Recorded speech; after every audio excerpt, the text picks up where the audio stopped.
नमस्कार, स्वागत करती हूँ आप सभी का। मैं हूँ ज्योतिषाचार्य नीलम शर्मा और आज हम विषय ले रहे हैं प्रश्न कुंडली। जी हाँ, जब भी कोई जातक हमारे पास कुंडली दिखाने आता है और वो अपने क्वेश्चंस पूछता है, जब जन्म पत्रिका हम देखते हैं तो उसके जन्म के समय पे किस तरीके के ग्रह कहाँ पर रहे इसकी जानकारी उसे देते हैं। क्या उसके प्रारब्ध में वो लेकर आया है, उसके अनुसार उसके ग्रहों की प्लेसमेंट होती है और किस तरीके का उसका भाग्य रहेगा, पर प्रयास के जरिए वो किस तरीके से अपने प्रारब्ध को चेंज कर सकता है, ये भी हम साथ साथ उसको बताते हैं। अब बात होती है कि प्रश्न कुंडली क्या चीज़ है, कि कुंडली देखना, जन्म पत्रिका को देखना और प्रश्न कुंडली अलग अलग है। जी हाँ, कई बार ऐसे क्वेश्चंस होते हैं कि उनके आंसर हम उनको प्रश्न कुंडली के अनुसार देते हैं। प्रश्न कुंडली वो होती है जो व्यक्ति उस जिस समय हमारे पास आता है उसके मन में कुछ क्वेश्चंस होते हैं कि मैं कल कहीं जा रहा हूँ, वो व्यक्ति मुझे मिलेगा कि नहीं मिलेगा, मैं एग्ज़ाम में बैठ रहा हूँ, मुझे सफलता किस हद तक मिलेगी, या इसका रिजल्ट क्या रहेगा, आगे मेरे लिए ये कितना फ्रूटफुल रहेगा, या मेरे संतान की कामना कर रहा हूँ, क्या संतान होगी कि नहीं होगी। जन्म पत्रिका नहीं है उसके पास, पर वो ये ज़रूर जानना चाहता है कि अब मेरे संतान होगी कि नहीं होगी, या मेरी शादी के लिए कितना समय मुझे और इंतजार करना पड़ेगा। ये सारी चीज़ों की जानकारी हम प्रश्न कुंडली से देते हैं। और प्रश्न कुंडली ये बताती है कि आपकी कुंडली में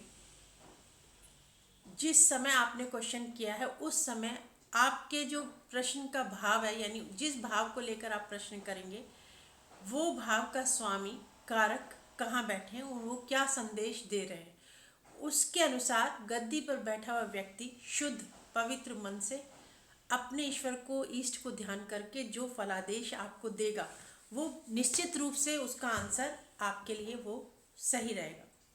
इसमें हमें किन चीज़ों का विशेष ध्यान देते हैं, आज मैं उन्हीं की चर्चा करूंगी। सबसे पहले उस समय की जो लग्न आती है उसका हम विशेष ध्यान देते हैं। जब व्यक्ति आकर हमारे सामने बैठा और उसके क्वेश्चंस उसने हमसे पूछा, उस समय क्या लग्न, क्या समय चल रहा था और लग्नेश कहाँ है और उस भाव का स्वामी किधर बैठा है। और इसके साथ साथ प्रश्न कुंडली में कुछ ऐसी चीज़ें हैं जिनको कि संदेहात्मक माना है कि अगर लगन पर सामने वाला व्यक्ति जिस समय वो आया उस समय लगन पे शनि चल रहा है या राहु कोई भी क्रूर इस तरीके का ग्रह चल रहा है कि वो आपकी परीक्षा लेने तो नहीं आया, उस समय आप बिल्कुल भी प्रश्न कुंडली ना लगाएं। कई बार ऐसा होता है कि व्यक्ति सिर्फ टाइम पास करने के लिए, दूसरे क्या टेस्ट लेने के लिए अगर आया है, तो आप ये जरूर देखें कि उस समय लग्न में क्या आ रहा है। लगन में अगर कोई भी क्रूर ग्रह, शनि राहु इस तरीके के प्लैनेट आ रहे हैं तो उस समय आप बिल्कुल प्रश्न ना लगाएं उसका। और अगर कोई शुभ ग्रह आ जाता है तो बहुत श्रद्धा के साथ आया है, वो नतमस्तक है और वो आपकी विद्या पे, ज्योतिष पर, आप पर विश्वास करता है, तो उसका आंसर ईश्वर की मर्जी से देने का प्रयास अवश्य करना चाहिए। जब भी कोई हमारे पास कुंडली दिखाने आता है और वो कुंडली के साथ साथ ऐसे प्रश्न भी पूछ लेता है जो कि स्पष्ट रूप से उसकी जन्म पत्रिका में उस समय उसका आंसर नहीं आता, तो प्रश्न कुंडली बहुत उपयोगी सिद्ध होती है। प्रश्न कुंडली में कुछ निम्न बातें जो ध्यान रखने वाली बातें, सबसे पहले मैंने आपको बताया लग्न, लग्न का स्वामी कहाँ है इसका विशेष ध्यान दीजिए। फिर जो उसने क्वेश्चन पूछा है उस भाव, भाव का स्वामी कारक क्या संदेश दे रहे हैं, उस स्थान का सूर्य उदय किस समय हुआ, सूर्य उदय जिस समय हुआ उसका भी महत्व होता है कि सूर्य उदय जिस समय हो रहा है तो लग्न उस समय कौन सी आई है।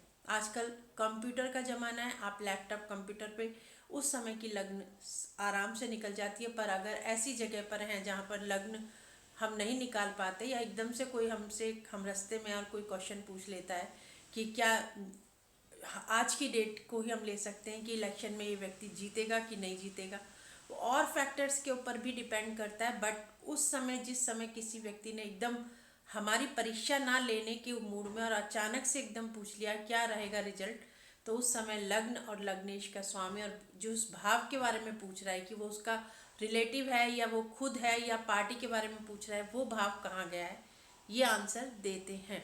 और उस समय वो आंसर निकल के आ जाता है, क्योंकि लग्न वही आती है जैसा व्यक्ति का विचार चल रहा होता है।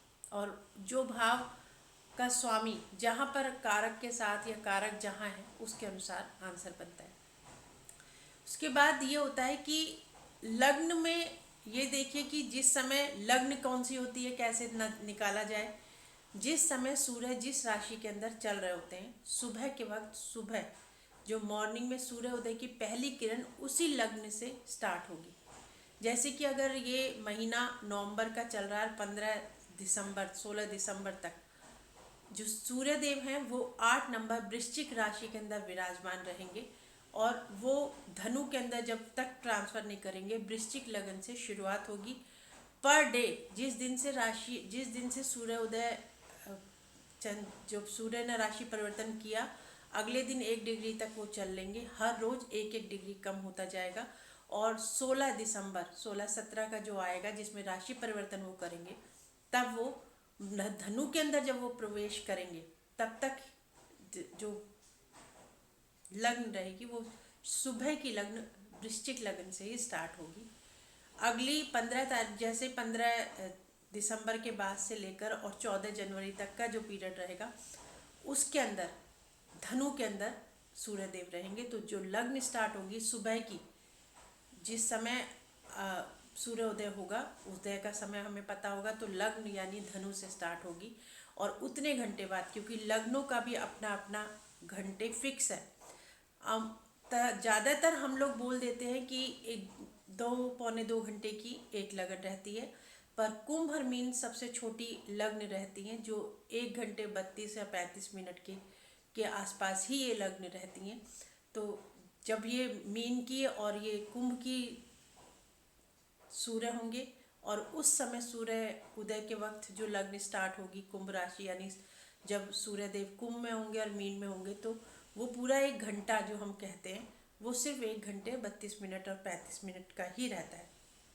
मीन राशि सबसे छोटी लग्न में मानी जाती है, 1 घंटे 32 मिनट की ही लगन रहती है। कुंभ राशि की 1 घंटे 32 मिनट की रहती है। इसी तरीके से अगर मकर राशि को देखें तो 1 घंटे 49 मिनट की एक लग्न रहती है। और धनु राशि को हम देखते हैं तो धनु राशि 2 घंटे 7 मिनट की रहती है। और जो वृश्चिक लगन रहती है वो 2 घंटे 15 मिनट की रहती है, जैसे आजकल की चल रही है। तो सुबह की लग्न यानी सुबह की लग्न सबसे बड़ी रहती है जब सूर्योदय होते हैं। और तुला लगन 2 घंटे 12 मिनट की होती है। और इसके बाद कन्या लगन 2 घंटे 10 मिनट की होती है। और सिंह लगन 2 घंटे 10 मिनट की होती है। सिंह लगन 2 घंटे 10 मिनट की होती है। कर्क लगन 2 घंटे 15 मिनट की मानी जाती है। और मिथुन लगन 2 घंटे 11 मिनट की मानी जाती है। और इधर वृश्चिक लगन जो आ जाती है, यहाँ पर वृश्चिक लगन पुनः फिर 1 घंटे 39 मिनट की होती है सिर्फ। और जहाँ सूर्यदेव वृश्चिक राशि के अंदर सूर्योदय होगा उस समय वृश्चिक लगन मानी जाती है, तो वो 1 घंटे 39 मिनट की रहती है।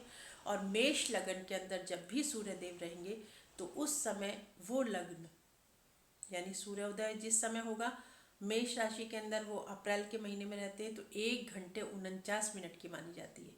ये वो समय फिक्स है कि इन लग्नों के इतने मिनट इतने घंटे में एक लग्न कंप्लीट हो जाएगी। तो जब भी हम अगर सूर्योदय हो रहा है वृश्चिक लगन में, जितने सूर्यदेव चल चुके हैं तो 30 दिन के अंदर वो राशि परिवर्तन कर जाते हैं। तो जितने दिन सूर्य की ने राशि परिवर्तन किया उसके बाद जब वो चलेंगे, यानी कि अगर उन्होंने 15 तारीख को 16 तारीख को राशि परिवर्तन किया था तो अगले दिन 1 डिग्री चल चुके होंगे। तो इसी तरीके से अगर हम लास्ट में पहुंचेंगे तो लास्ट वाले दिन के अंदर बिल्कुल सिर्फ लगते के साथ खत्म होगी, 1 मिनट में, या देखा जाए तो एक दिन जैसे पूरा दिन होता है तो उस समय लगते के साथ खत्म होगी और धनु के अंदर प्रवेश करेंगे सूर्यदेव। तो जो धनु राशि होगी वो 2 घंटे 7 मिनट की आएगी। तो 2 घंटे अगले दिन जब सूर्य उदय होगा तो धनु राशि का पूरी जो लग्न होगी सुबह की 2 घंटे 7 मिनट की होगी। तो पूरी लग्न को हम मान के चलेंगे कि क्वेश्चन अगर किसी ने पूछा तो 2 घंटे 7 मिनट अगर हो चुके तो धनु लग्न जा चुकी है और मकर लग्न आ चुकी है। अगर सूर्योदय तकरीबन 7 बजे हो रहा है तो आप लगा के चलिए 9 बजे के आसपास आपकी मकर लगन आ चुकी है। मकर लगन के अंदर आप वो ग्रह गोचर में जो चल रहे हैं वो आप बिठाएंगे, और बिठाने के बाद आप जो आंसर देंगे भाव के स्वामी कारक को देखकर, जो उसका क्वेश्चन है वो आपका सटीक जाएगा। ये प्रश्न कुंडली के बारे में एक विशेष जो सूत्र हैं जो काम करते हैं। मिलते हैं एक नई जानकारी के साथ अगले वीडियो के अंदर। तब तक के लिए नमस्कार।